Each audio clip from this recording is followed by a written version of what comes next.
friends, my name is Shayla and today I am here to wrap up Booktube-a-thon for you. I know not everybody is a big vlog fan, so I'm sure not everybody knows everything that I read this last week.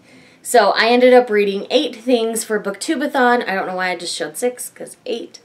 But let's go ahead and wrap things up. I'll do challenge breakdowns, thoughts and opinions on all of it. So let's just dig right in. So the first book for Booktube-a-thon was a book that you had a coin toss determine which book you were going to read. And for me, that ended up being Pandora Hearts Volume 3. I ended up giving this volume 4 stars. We just continue on in our series here. We follow Oz on his journeys. This has very much like Alice in Wonderland kind of vibes, as well as some other fairy tales thrown in there. So I really enjoy this series for what it is. I have given each volume 4 stars so far. So it's not necessarily my favorite, because usually when they're my favorites by now I've given them a 5-star. But it's still a really good, solid series that I do plan on collecting and keeping on my shelves. The next challenge was to do a book to movie adaptation. So you read the book and then also read its movie adaptation. On this one, I tweaked mine a little bit. I decided to continue on with Rurouni Kenshin with volumes 10, 11, and 12. And then I ended up watching 6 episodes of the anime to kind of time-wise balance the same amount of time I would spend on a movie. So it's about 2 hours worth of anime that I watched in regards to Rurouni Kenshin. So I love where the story is right now in Kenshin, where I'm reading. I do have the next 3-in-1 on my shelf to continue on here soon. And I really love Kenshin's heart. That is always going to be my favorite thing about him and his character. The thing that had made me upset in the previous 3-in-1 seems to be resolving itself slowly. So I'm very happy to see that resolving. And I still just love and adore Kenshin. And going back, I decided to start over with the anime because I never completed it. And then I stopped watching for a while and then started watching again. And I decided to just start over. And it was really fun to go back to the beginning of this journey with as far deep in as I am in the story. It was really fun to revisit the beginning of Kenshin's story and journey. And it just makes me love him all the more knowing where we're at now and where he started with his journey.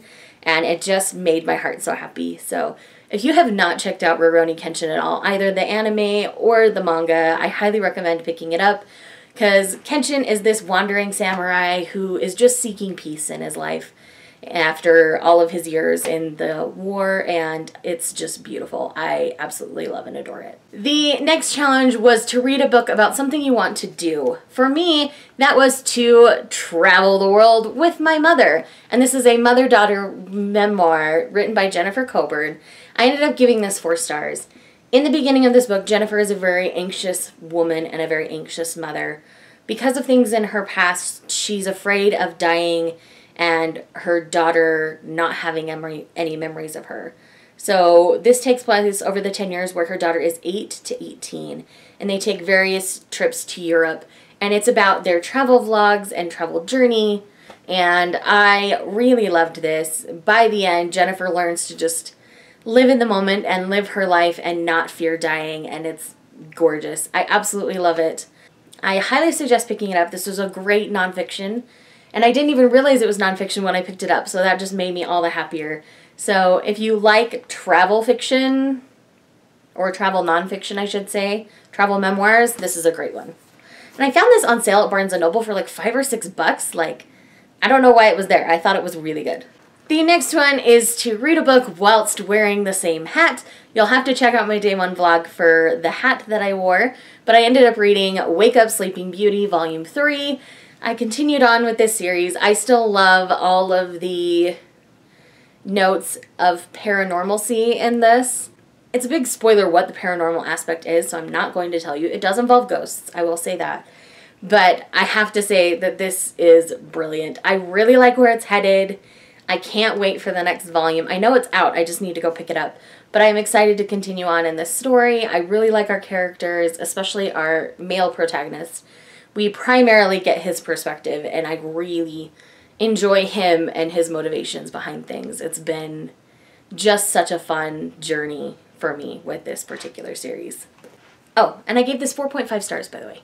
Next up is to read a book with a beautiful spine. For that, I chose Ink and Bone by Rachel Caine. Just for a recap, this gorgeous, classic-looking spine is why I thought it was beautiful. This book I ended up landing on 4 stars. This is a solid start to a fantasy series. I actually think 4.5. I think about this quite a bit. So this is a take on if the Library of Alexandria was still intact and basically how it was running the world. And this is really an interesting concept. And I know there's like 4 books in this series. So I'm definitely going to continue. I really enjoy our characters. It did fall into some formulas that are typical in YA, but they didn't overdo them. It just, I think formulaically when a YA book is written, especially 4 years ago, they just kind of all did this at the same time. So I'm not too mad at it for that. I can forgive it for some of that, but it wasn't all romance-based. There was so much more going on. I liked the adventure aspect of it. I also liked that we're following a male protagonist instead of a female protagonist in a YA novel, because I feel like for a while we were only getting female protagonists. So it was nice to have a male protagonist to read from for a change, and I really enjoyed this. Again, I will be picking up more. The next challenge is to read a book with green on the cover, and for me, I read The Forgotten Book by Matilda Glasser. This is a translated work of fiction by a German author. This is an amazing, amazing, amazing book. The more I think about it, the more it's just so good. I'm settled on 4.5 stars right now. If it continues to stick with me, it will get a 5 star. But I'm just going to read the blurb on the back because I feel like it accurately describes what happens in this book. I closed my eyes for a moment and leaned my head against the wall. What on earth was going on? I was 16 years old, almost an adult. I was a sensible person, for heaven's sakes. Was I seriously sitting here with an antique book, wondering whether there was really such a thing as magic? And this is amazing. The Forgotten Book is definitely worth a read. I really enjoyed her first release in the US, The Book Jumper, so I was excited when I saw this. This has some notes of Pride and Prejudice in it as well, which just made my little bibliophile heart happy, and I really just enjoyed the reading journey with this one.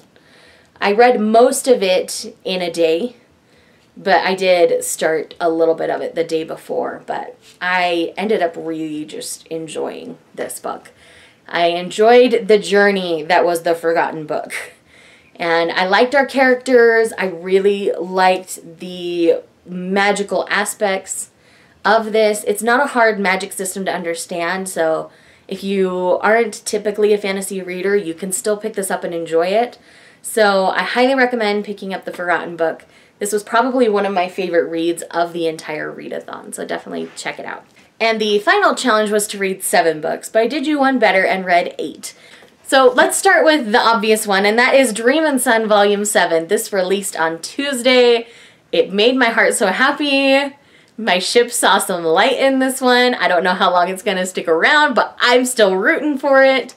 I know there's more volumes to go, so I still haven't given up. So I am really excited for the journey that is Dream and Sun. This reminds me a lot of Fruits Basket, if you're familiar with manga or anime. Take away the paranormal aspect and that's what you've got with Dream and Sun. But I do believe one of the characters from Orange just made an appearance in this. I'm gonna go back and flip through Orange again just to double check, but I really think that one of the characters from Orange is making an appearance in this, and that would just make my little heart so happy if it's true. So anyways, I really loved this. Like, if you have not checked out Dream and Sun and you like contemporary, definitely pick up this manga. I think you'll love it. And last but not least is the audiobook that I consumed on my road trip with my mom to Vegas for my birthday to see the Backstreet Boys. You'll have to check out my days 3 and 4 vlog for more of that. But the audiobook that I consumed in those 2 days was My Plain Jane by Cynthia Hand, Brody Ashton, and Jody Meadows. I love this series. I will read any Janey book they throw my way. I have loved both of them. I loved My Lady Jane.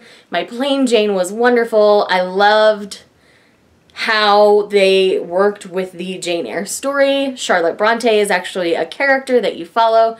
and she's an integral part of the story. And I really, really loved what they did with this. It just made me happy. I kept giggling. My mom would zone out for a little bit doing something else, and then she'd come back to it and hear something totally ridiculous, and she would just giggle with me. It was fantastic. I absolutely loved it.